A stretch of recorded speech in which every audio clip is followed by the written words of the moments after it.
There's a Silicon Valley billionaire advising the president, handpicking government officials and destroying our financial protections. His companies now operate without oversight. We didn't vote for him. You may not even know his name. This is Marc Andreessen, and what he's built is terrifying.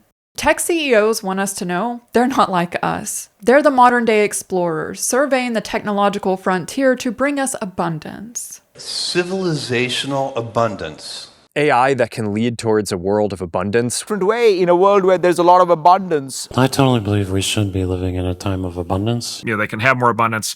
But it goes deeper than just the technology they build. It becomes beliefs, values, a way of life, a religion, a system. Marc Andreessen is a former software engineer who co-founded Netscape. Remember Netscape Navigator? It was the browser that dominated the early days of the internet before eventually losing to Internet Explorer. But that's ancient history. Today, Marc runs Andreessen Horowitz, also called A16Z, a venture capital firm managing over $46 billion in assets. They're invested in many of the companies that you interact with daily: Reddit, Slack, Airbnb, Coinbase, Lyft, OpenAI. The list literally goes on and on. Marc has a net worth of $2 billion, and he, like the other billionaires, has an apocalypse-ready compound in Malibu valued at $177 million.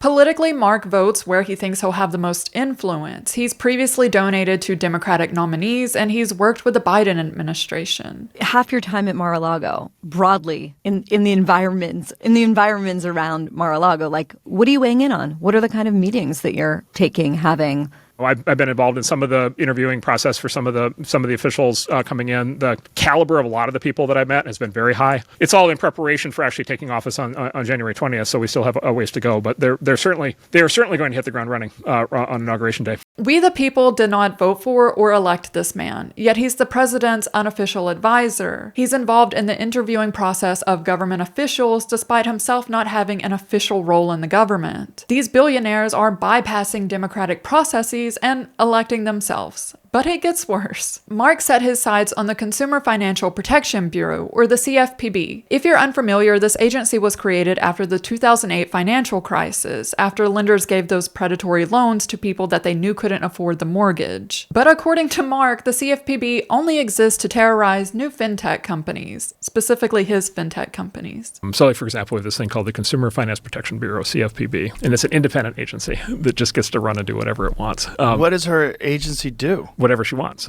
What does it do, though? Basically, terrorize financial institutions, prevent new competition, new startups that want to compete with the big banks. Really? Oh, yeah, 100%. How so? Just by terrorizing anybody who tries to do anything new in financial services. Here's what the CFPB actually does. It goes after businesses for overcharging and deceiving its customers. It's literally the agency in charge of protecting you from these financial apps that are trying to screw you. Marc assisted Elon Musk in dismantling government agencies. You know, the other billionaire that just got approved for a $1 trillion pay package. And here's the results. Almost all CFPB investigations, including 3 probes into Andreessen-backed companies, have all been dropped. Let me give you a concrete example. Wise is a fintech startup that received investment from Marc Andreessen. In 2024, Wise was accused by consumers of deceiving them on the true cost of ATM and other fees. The CFPB investigated and found Wise had violated consumer financial protection laws. Wise was to pay $450,000 to the harmed consumers and a fine of $2 million to CFPB to fund future investigations. That was until Marc Andreessen took over the CFPB. Officials were told to rework the deal. Wise will no longer pay that $2 million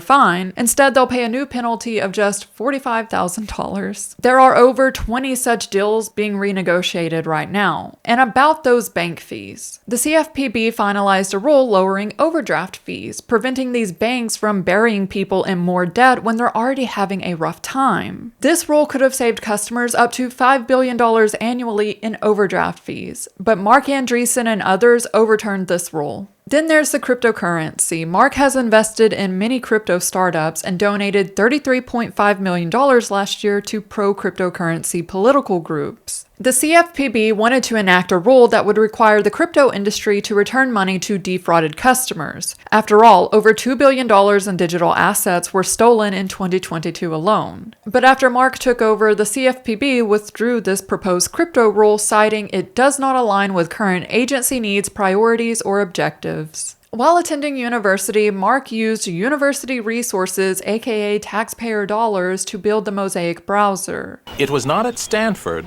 but on a Midwestern campus that the second great innovation of 90s internet technology took place. Here, a bright kid named Marc Andreessen was earning minimum wage at nights, writing code in a supercomputer center at the University of Illinois. His prototype browser was a piece of software called Mosaic. We ended up sort of in the middle of the night starting this project that we called Mosaic. What we were trying to do was just put sort of a human face on the internet. The internet at that point was a tool for researchers and scientists. The Netscape Navigator was later modeled off of the Mosaic browser. Netscape was sold to AOL for $4.2 billion. Like most tech billionaires, Marc has benefited from taxpayer money and university. But now, after acquiring extreme wealth and power, he suddenly doesn't want others benefiting from the same resources. He views universities as these institutions who are now fighting against American innovation. But wait, it gets even more hypocritical. Marc is an investor in OpenAI, and as I've mentioned before, OpenAI is hemorrhaging money. According to Sam Altman, they have now agreed to over $1.4 trillion in AI deals. In 2024, Marc called for OpenAI to be nationalized, meaning the US government would take ownership and run it as a government entity, along with all its debt. Just days ago, Sarah Friar, the CFO of OpenAI, said in an interview that they would like the government to backstop OpenAI. A backstop means the government guarantees they'll repay loans if OpenAI can't. The ways governments can come to bear. Meaning like a federal subsidy or something? Meaning like just first of all, the backstop, the guarantee that allows the financing to happen.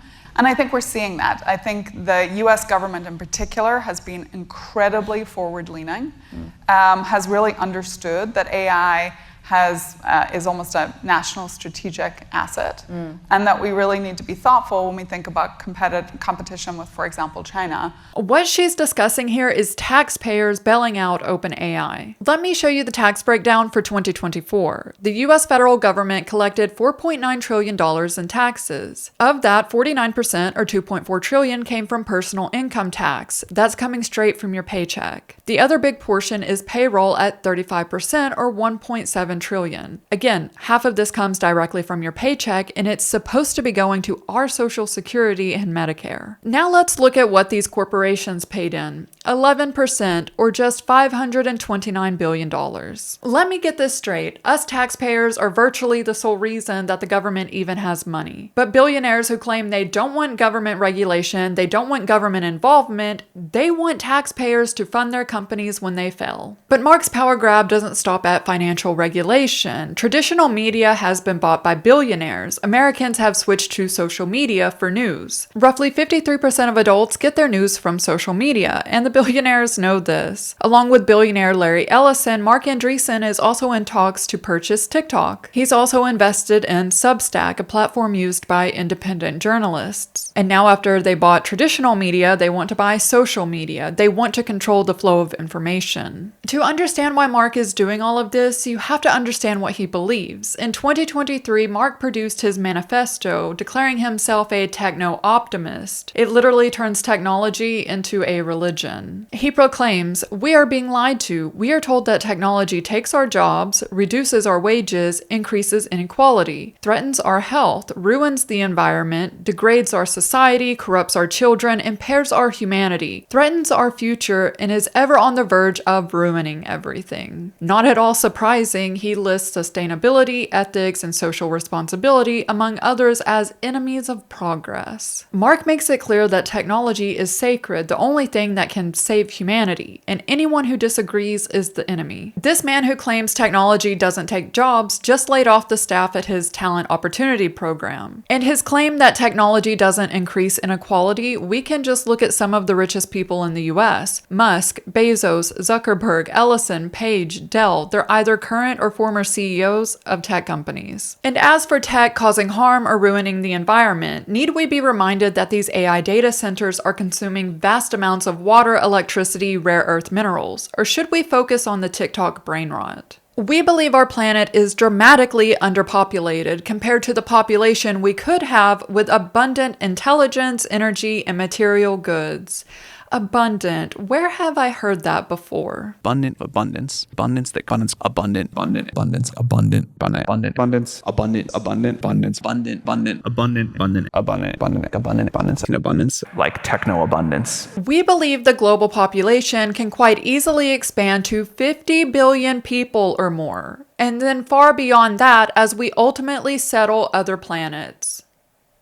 This is why we cannot have billionaires governing us. They are so far detached from reality. We have people quite literally starving to death here on planet Earth, yet all they can think about is colonizing Mars, or the moon, or whatever other planet, Uranus. They sit in their bunkers reading sci-fi novels, asking themselves how can they be the billionaire that delivers humanity to space, while the rest of us wonder how we're going to pay our bills. But Marc can't take complete credit for his techno-optimist ideology. He's part of a broader movement in Silicon Valley with people like Peter Thiel, Sam Altman, Jeff Bezos, Sam Bankman-Fried, Dryden Brown, Larry Page, among many, many others. They're the move fast and break things people, the accelerationists, pushing forward what they deem progress at whatever cost. They see capitalism and technology being combined to give us an amazing life among the stars. Marc has even invested in Hadrian, their startup building automated factories for space and defense parts, limited human oversight needed. Remember when he claimed technology doesn't take jobs? And what do they plan to do with all those billions when they die?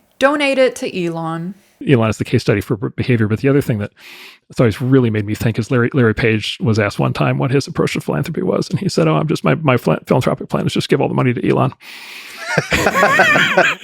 Right. Here's the most infuriating part. Marc claims that enemies of techno-optimism are disconnected from the real world, delusional, unelected, and unaccountable, playing God with everyone else's lives with total insulation from consequences. The hypocrisy is off the charts, because here sits a man unelected, unaccountable, dismantling parts of our government that hold companies accountable, that prevent them from screwing us over. He lives in mansions completely insulated from his consequences. They're using software as a tool to acquire wealth. They then use this wealth to penetrate the government. They buy people and install their ideology. Marc wants his ideology to be the system. He's against democracy, equality, and fairness. He knows this isn't what most people want. So he invests in tech, controlling which companies get funding, pushing society to become even more dependent on his companies. As A16 says, software is eating the world. But that's the point. Marc and his billionaire techno-optimist friends are the real people we should be concerned about. They've been building their master plan in Silicon Valley for over 30 years, use disinformation to divide us, build software we become dependent on, make the government look to them for leadership. Rework the government itself. We're literally watching their plan unfold right before our eyes.